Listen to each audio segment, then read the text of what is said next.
Hello, welcome to post 360. నేను మీ మురళి రాపల్లి. కొంతకాలంగా Andhra Pradesh drugs రహితంగా మారినందుకు మనం చాలా హ్యాపీగా సెలబ్రేషన్స్ చేసుకుందామని మొన్నే దీపావళి టపాసులు, క్రాకరత్తులు అన్ని కొనుక్కున్నారు జనాలు. ఎందుకంటే చంద్రబాబు నాయుడు గారు చెప్పారంటే చేస్తారు కదా! అందుకే చంద్రబాబు నాయుడు గారు చెప్పారు, రాబోయే 100 రోజుల్లో నేను అధికారంలోకి రాగానే ఎప్పుడు మీరు ఊహించని విధంగా ఈ మద్యం, మత్తు మాఫియాలపైన యుద్ధం చేస్తా, మీరు హ్యాపీగా ఉండండి, ఉక్కు పాదంతో తొక్కుతానంటూ చంద్రబాబు నాయుడు గారు కబుర్లు చెప్పడం జరిగింది. ఆ కబుర్లు విని నేను కూడా భలే చెప్తున్నారే అని కూడా చాలా సెలబ్రేషన్స్ కూడా చేసుకున్నాం. అవి 100 రోజులేంటి, ఆల్రెడీ 500 రోజులు దగ్గరలో ఉన్నాం కదా అనేసి నేను టపాకాయలు అవి కూడా కొనుక్కొచ్చి పెట్టుకున్నా. ఆ టపాకాయలు వెలిగిద్దామని ఇలా పెట్టాను. తుస్ తుస్ తుస్ అంటని. ఏందిరా టపాకాయలు తుస్ అంటని అంటే అర్థం కాల. చంద్రబాబు నాయుడు గారి మాట అంటే ఒక తోట కదా, ఓ టపాకాయలు ఏం సరిపోతుందిలే, టపాకాయలు వెలిగించినా వెలగట్లేదు అని బాధపడుతూ ఉన్న సమయంలో డామ్న ఒక బ్రేకింగ్ న్యూస్. అందుట్లో ఏలూరు సంబంధించిన మహేష్ అనే MP, TDP party MP drugs తీసుకున్నాడు అని. ఎలాగా? ఆయన గెస్ట్ హౌస్ లో ఫ్రెండ్స్ తో ఉండి ఆ టైంలో డ్రగ్స్ అద్భుతంగా సేవిస్తూ ఎంజాయ్ చేస్తూ ఉండగా పొరపాటున పోలీసులకి ఇన్ఫర్మేషన్ వచ్చి వాళ్ళు వస్తే వాళ్ళ పైన టక టక టక అని గన్నుతో షూట్ చేశారు. వెనక నుంచి ఈయన అరుస్తున్నాడు, కాల్చు కాల్చు, నాకు కాల్చు అన్నాడంట. పోలీసులు చెప్పిన మాటలే, నేను చెప్పిన మాటలే కదా. అలా కాల్చిన తర్వాత మేము పోలీసులు, మమ్మల్ని రానివ్వండి, విత్ ఇన్ఫర్మేషన్ తో మేము వచ్చామంటే, ఓడి అమ్మ పోలీసులు వచ్చారని సార్ దొరికిపోవడం జరిగింది. ఆ తర్వాత, బాబు కొంచెం నీ బ్లడ్ శాంపిల్స్ తీయాలి, దయచేసి నీ యూరిన్ అంటే ఉచ్చ ఈ అంటే సార్ అన్నాడంట. సరే అని లోపలికి వెళ్ళి, ఆల్రెడీ కారిపోయి ఉంటది పోలీసులు రాగానే, అది రాక ట్యాప్ తిప్పి వాటర్ పట్టి అదే నా జిచ్చం అని ఇవ్వడం జరిగిందంట. అది టెస్ట్ చేసినటువంటి సైంటిస్టులకి అర్థం కల, ఏంటి ఇంత క్లీన్‌గా నేనొచ్చా, ఇంత క్లీన్‌గా వాటర్‌లా ఉంది. అంటే చివరికి సైంటిస్ట్‌లు కింద మీద తన్నుకొని, ఇది చుచ్చ కాదు, ఆల్రెడీ ముందే కారిపోయింది చుచ్చ. కాబట్టి రాకపోవటం వల్ల ఏదో మేనేజ్ చేయటం కోసం ట్యాప్ వాటర్ పట్టించుంటాడు. ఇది హెచ్2ఓ వాటర్ అయ్యా అని చెప్పేసి చెప్పారంట. మళ్ళీ పోలీసులు ఊరుకుంటారా? "ఏహే! నువ్వు హెచ్2ఓ వాటర్ ఇస్తే మేము ఎంటీఓ తోటి మక్కెలు ఎరక్కొడతాము. కాబట్టి నువ్వు రాయి" అని బ్లడ్ శాంపిల్స్ ఇసి టెస్ట్ చేస్తే దెబ్బగా పాజిటివ్ పరిగెట్టుకుంటూ వచ్చిందంట. ఆ దెబ్బతో మనోడు మీడియా ముందుకు వచ్చి, నేను ఉత్తమాతి ఉత్తముణ్ణి, ఆ ఉత్తమంలో అంత ఉత్తాబుద్ధాలే, దయచేసి అంటూ మాట్లాడతాం. నేనే తప్పు చేయలేదు, అక్కడికి వెళ్ళి పబ్కి వెళ్ళి బజ్జీలు తినాలని చెప్పినట్టు ఈయనెళ్ళి చికెన్ చీకొచ్చా అని చెప్పాడంట. నువ్వు చికెన్ చీకొచ్చింది, ఆ తర్వాత డ్రగ్స్ లాగి వచ్చింది మాకు తెలుసులే గాని అంటూ పోలీసులు పేచా కొట్టుడు కొట్టే ప్రయత్నంగా ఉండగా ఒక పెద్ద వ్యక్తి ఫోన్ వచ్చింది. మా పార్టీకి సంబంధించిన వ్యక్తిని కొడతారా, డ్రగ్స్ తీసుకుంటారు, అయితే ఏంటి 100 రోజులు అని చెప్పాను, 100 రోజులు అయిపోయిద్దా, అయిపోదు, మా వాళ్ళు వదిలేండి అని ఫోన్ వచ్చిందంట.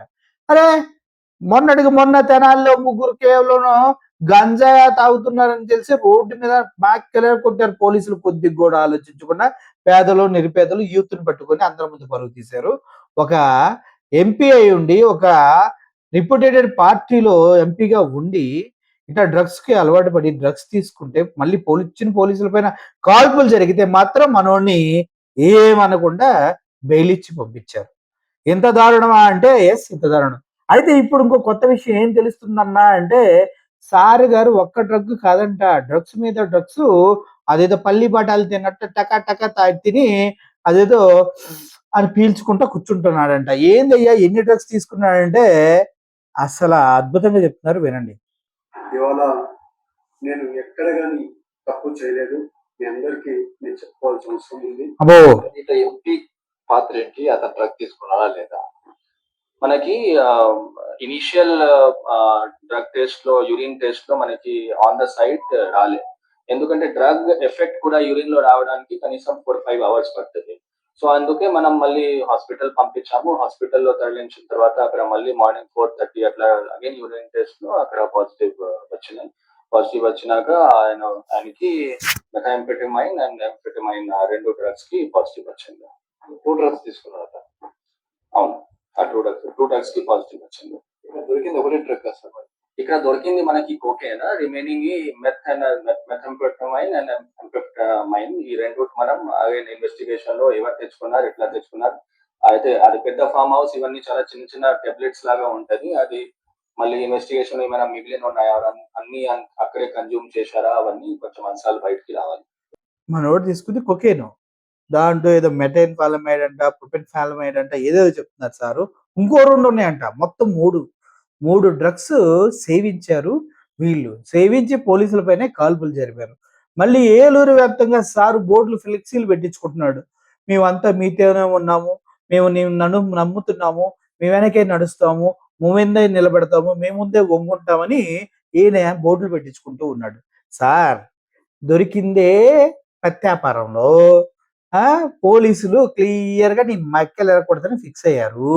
మీ పార్టీ అధినేత ఎంత ట్రై చేసినా కూడా మిమ్మల్ని కాపాడే ఛాన్స్ లేదు. ఎందుకంటే ఆల్రెడీ పైలట్ రవీంద్ర ఆయనైతే రిమాండ్‌కి తరలించారు. గతంలో కూడా ఆయన తెలంగాణలో ఎమ్మెల్యేగా ఉన్నప్పుడు కూడా ఇట్లాంటి పంచాయతీలు చాలా చేశాడని తెలుసు. మీరు ఎంపీ పొజిషన్‌లో ఉండి మీ కింద ఒక 7గురు ఎమ్మెల్యేలుండి ఆ! 7 కాన్స్టిట్యుయెన్సీలు మెయింటైన్ చేస్తూ ఇలా సిగ్గుమాలిన పని చేయడం సిగ్గు లేదా అని ప్రజలు అడుగుతున్నారు. పైగా నేనేమి చేయలేదని దండం పెట్టి మాట్లాడతావా? ఎవరిని నమ్మించాలని చూస్తున్నావు? పోలీసులు పెచ్చోళ్ళా నీ పైన ఎఫ్ఐఆర్ కడతానికి, నిన్ను టెస్టులకు పంపిస్తే పాజిటివ్ వచ్చిందని చెప్పడానికి ఒక ఐపీఎస్ క్యాడర్ ఆఫీసర్ అబద్ధం ఆడతారా? సిగ్గుండాలా అని ప్రజలంతా అంటున్నారు.